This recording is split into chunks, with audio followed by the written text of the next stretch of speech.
दोस्तों अभी मैं जा रहा हूँ ANIOS बोर्ड ऑफिस। वहाँ मैं कुछ लोगों से मिलूँगा और मेरे मित्र हैं, वहाँ के अधिकारी हैं, PSS में रहते हैं, सेक्शन ऑफिसर हैं। मैं उनसे पर्सनली मिलूँगा और आपके सारे मुद्दों को पे बात रखूँगा। प्रमोट हो सकते हैं स्टूडेंट्स, नहीं हो सकते हैं, क्या कारण है, क्या हो सकता है, मतलब सारे पहलू पे मैं बात करने जा रहा हूँ। मैं बात करने के बाद इस वीडियो को शायद आज रात में अगर टाइम मिले तो मैं अपलोड कर दूंगा सारी बातों को, नहीं तो कल मैं इसको अपलोड कर पाऊंगा।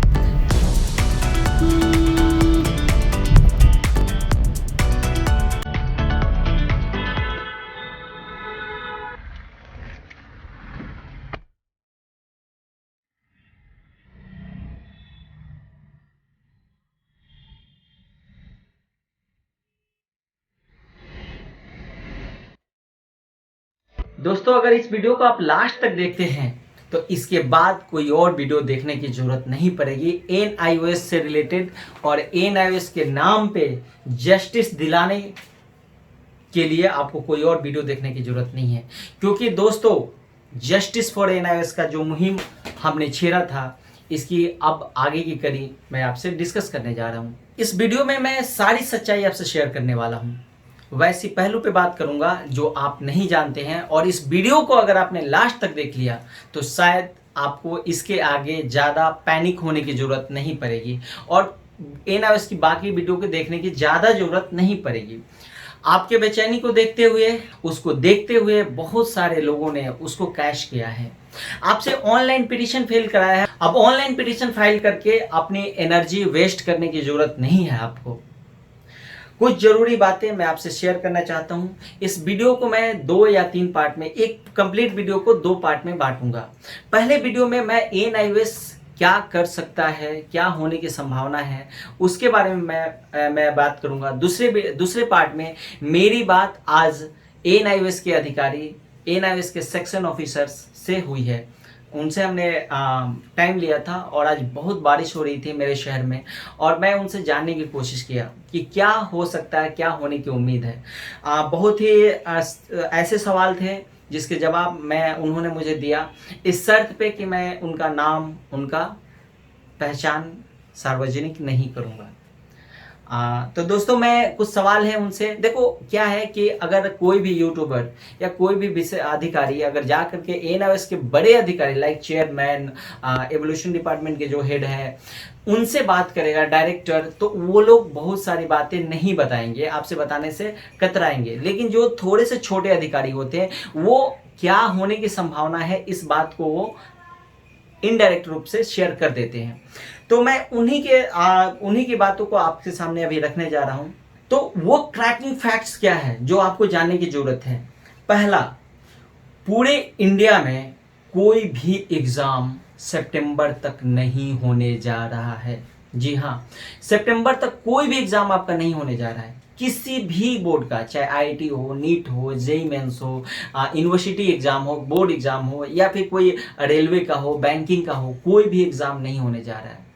वो कोई भी समारोह, वो कोई भी एजुकेशनल इंस्टीट्यूशन नहीं खुलने जा रहा है, ये आप मान के चलो। सितंबर तक, जब एक चीज क्लियर हो गया कि सितंबर तक हमारे एग्जाम्स नहीं होंगे, ये तो अपने दिमाग में डाल लो। तो अब क्या ऑप्शन है। अब मैं बात करता हूं, जब एग्जाम ही नहीं होंगे तो क्या ANIOS बोर्ड प्रमोट कर देगा? प्रमोट अगर करेगा तो किस आधार पे करेगा? CBSE बोर्ड प्रमोट किया प्री बोर्ड के आधार पे। CBSE बोर्ड पहले क्या किया, एग्जाम लेने की बात की, एग्जाम लेने के उसके अगेंस्ट में पिटीशन फाइल किया गया। और अच्छा, नेक्स्ट मैं बीच में इंटरप्ट करूं, पिटीशन फाइल करने वाला छोटा इशू नहीं है, छोटा टॉपिक नहीं है। ये जल्द ही मैं 1-2 घंटे इस वीडियो के बाद वही सुप्रीम कोर्ट वाले टॉपिक पे वीडियो बनाऊंगा। दोस्तों तो इसमें क्या है, TMA के आधार पे हो, आपको बहुत ज़्यादा यूट्यूब चैनल्स पे ऐसे जानकारी मिले, TMA के आधार पे प्रमोट करो, TMA के आधार पे। लेकिन इस चीज़ को समझना पड़ेगा, आपके पास टर्म कुछ है, TMA इस टर्म को समझिए, टीओसी इस टर्म को भी समझिए, पीसीपी इस टर्म को भी समझिए। ये टर्म जब आप समझ लेंगे तो आगे आपके लिए बहुत सारा आसानी होगा। और तब जब आपके पास पूरा नॉलेज हो जाएगा कि आप लड़ाई किस आधार पे कर रहे हैं, सरकार से क्या मांग कर रहे हैं, बोर्ड से क्या मांग कर रहे हैं, तो आपके लिए भी लड़ाई आसान हो जाएगी। क्या मैं गलत बोल रहा हूँ? मेरा मकसद है आप एजुकेट हो जाओ, आप चीज़ों को, नियम्स को बहुत ज़्यादा समझ जाओ। जब आप समझ जाओगे तो आपको भी समझ में आने लगेगा कि मुझे ऑनलाइन पिटीशन फाइल करना है अपने हक के लिए, या फिर सुप्रीम कोर्ट वाला जहाँ पे जाकर मेहनत करना पड़ता है वो वाला पिटीशन फाइल करना है। ऑनलाइन पिटीशन फाइल करने से कुछ नहीं होगा। हैशटैग कैंपेन करेंगे हम लोग, उसका बहुत फायदा है, कुछ हद तक फायदा है। अब उस टॉपिक पे मैं अगले वीडियो या नेक्स्ट वीडियो में बात करूंगा। तो मैं बात करने जा रहा हूँ कि मेरा जो एनआईओएस के अधिकारी हैं उनसे क्या बात हुई और उन्होंने क्या। सर, मेरा पहला सवाल था कि सर सीबीएसई ने अपने बच्चों को प्रमोट कर दिया, एनआईओएस क्यों नहीं कर रही है? तो उन अधिकारी का ये नॉर्मल टॉक था, हम लोग एक टेबल पे बात कर रहे थे। तो उन्होंने बोला कि कैप्टन साहब ऐसा है कि सीबीएसई के पास कुछ एक रीजन था, बैकग्राउंड था कि उन्होंने प्रमोट किया। बोले क्या रीजन था सर? तो उसने प्री बोर्ड एग्जाम ले रखा था, उसने 11th का एग्जाम ले रखा था, और इस आधार पे प्रोजेक्ट का एग्जाम, प्रोजेक्ट और प्रैक्टिकल एग्जाम जो स्कूल में होता है वो प्रक्रिया उसने कर रखा था, उसका एक रिकॉर्ड भी होता है। तो मैंने बोला कि सर एनआईओएस के पास भी तो सर टीएमए है। तो बोले बिल्कुल है। उन्होंने बोला कि बिल्कुल है, टीएमए है, लेकिन कैप्टन जी आपको समझने की जरूरत है कि एनआईओएस के पास टीएमए है, लेकिन टीएमए सारे स्टूडेंट्स पे एप्लीकेबल नहीं होता है। मतलब आपको समझने की जरूरत है बच्चों कि एनआईओएस में दो तरह के स्टूडेंट एडमिशन लेते हैं, एक रेगुलर स्टूडेंट और दूसरा कैटेगरी होता है टीओसी एडमिशन। टीओसी एडमिशन वो होता है जो पिछले किसी बोर्ड से किसी सब्जेक्ट में फेल हो गए हैं और 1 या 2 मार्क्स के सब्जेक्ट ट्रांसफर करके उसमें एडमिशन ले रहे हैं। तो टीओसी एडमिशन वालों का ये टीएमए नहीं होता है, तो वो कैसे प्रमोट होंगे? तो फिर हमने बोला कि आप बताओ कैसे प्रमोट कराया जाए उन्हें। तो बोले कि उनके लिए प्रैक्टिकल एग्जाम भी हमारे पास नहीं हुए हैं, तो मैं कैसे करूं? और हमारा तो बोर्ड ओपन बोर्ड है, हम लोग के पास स्कूल होता नहीं है। स्कूल होता है बट वहां पे पढ़ाई नहीं होती है। पढ़ाई होती है, उस पढ़ाई का नाम है पीसीपी। पीसीपी क्लासेस जो होते हैं वहां पे सैटरडे संडे को बच्चे जाते हैं, वहां पढ़ाई करते हैं, लेकिन इसका कोई स्कूल वाले रिकॉर्ड नहीं रखते हैं। बट मैं आपको बता दूं कि 1% से ज़्यादा स्टूडेंट पूरे इंडिया में या पूरे वर्ल्ड में पीसीपी अटेंड नहीं करते हैं। बहुत ही कम स्टूडेंट ऐसे हैं जो आप, कुछ लोग तो ये नाम भी नहीं जानते होंगे पीसीपी क्या होता है, पीसीपी क्लासेस क्या होता है। तो ये सब जो आधार थे जिसके नाम पे प्रमोट किया जा सकता था, ये आधार हमारे एनआईओएस में नहीं है। लेकिन दोस्तों, तो मैंने बोला कि तो फिर बच्चों के करियर खराब हो जाएगा। तो उन्होंने मुझे बोला और ये सब विश्वास दिला कि देखो बच्चे जितने परेशान हैं। और देखो एक और बात दोस्तों, मैं बीच में याद रखूं कि हाँ, बच्चे बहुत तख्ती वक्ती लेकर रोड पे निकल गए थे। हमने बोला कि सर वो हमारे बच्चे थे। तो हमने बोला कि सर अब बच्चों के लिए क्या किया जा सकता है? तो उन्होंने बोला कि देखिए बच्चों के लिए ऐसा हो सकता है कि एनआईओएस के अधिकारी जो हैं, एनआईओएस के जो बड़े ऑफिसर्स हैं, वो उसकी कोर टीम की मीटिंग चल रही है। जो सीनियर पैनल है, जो नोएडा हेडक्वार्टर में जो सारे ऑफिसर हैं, वहां पे मीटिंग चल रही है कि बच्चों को प्रमोट करने का क्या सोल्यूशन निकाला जाए। क्योंकि देखो आगे चल के बोर्ड भी नहीं चाहता है कि बच्चे को परेशान होना पड़े, वो भी चाहता है बच्चों को प्रमोट कर दे, लेकिन उसके पास भी एक बेस नहीं है।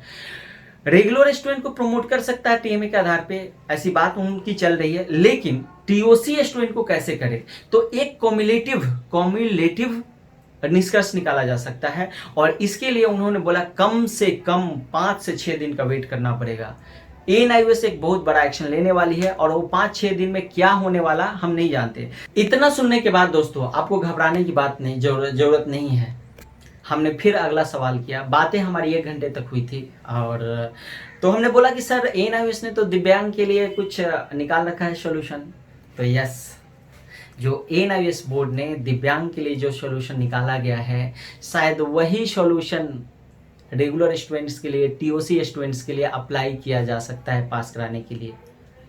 तो हमारे पास होप है, एनआईओएस बोर्ड ने ही हमें रास्ता दे दिया है। जो चीज़ दिव्यांग के लिए हो सकता है वो चीज़ नॉर्मल स्टूडेंट्स के लिए भी हो सकता है। एनआईओएस ने ये लूप होल दिया है कि हाँ, आगे अगर सिचुएशन वर्स होगा तो दिव्यांग के लिए जो तरीका अपनाया जा रहा है उसी तरीके के आधार पे शायद रेगुलर स्टूडेंट्स को भी प्रमोट किया जाए। अब मैं समरी बताता हूँ पूरे आज का दिन का, मेरे काम का। दोस्तों, मैं सुबह से निकला था, मेरे शहर में बहुत बारिश हो रही थी। सर से हमने मिला, सर से मिलने के पहले मैं बहुत परेशान था। एडवोकेट से भी बीच बीच में बात हो रही थी। सुप्रीम कोर्ट आप तुरंत में नहीं जा सकते, उसके पीछे पहले का जो प्रोसीजर है उसको आप फॉलो करना पड़ेगा। तो वो प्रोसीजर भी मैं फॉलो कर रहा हूँ, उसमें 2-4 दिन का समय लग सकता है। मुझे आप उन जो भी मेरे टेलीग्राम ग्रुप में हैं, आप सारे बच्चों से मेरे को मदद की उम्मीद है। तो मुझे आपके प्यार का, आपके मदद का उम्मीद है। मैं आप ही के लिए लड़ रहा हूँ। और मैं फिर बोलता हूँ, ऑनलाइन पिटीशन मत करो, सही वाला पिटीशन जाओ करो। सुप्रीम कोर्ट के पास जाओ, वहां जाने में पैसे लगते हैं, लोग लगते हैं, बात करना पड़ता है, एक नहीं 3-4 एडवोकेट से बात करना पड़ता है, किसका क्या चार्ज है, नहीं है, तुम क्या करो, तुम बेवकूफ़ तो नहीं बना रहे हो मुझे। तो इन सारे प्रोसेसेस को फॉलो करना पड़ता है रियल वाले पिटीशन में। ऑनलाइन वाले पिटीशन पे कुछ नहीं होता है, आप जाओगे किसी को प्रचार करके आ जाओगे आप। हैशटैग मूवमेंट का काम हुआ है, असर हुआ है, ये होगा, ये आपने भी महसूस किया होगा।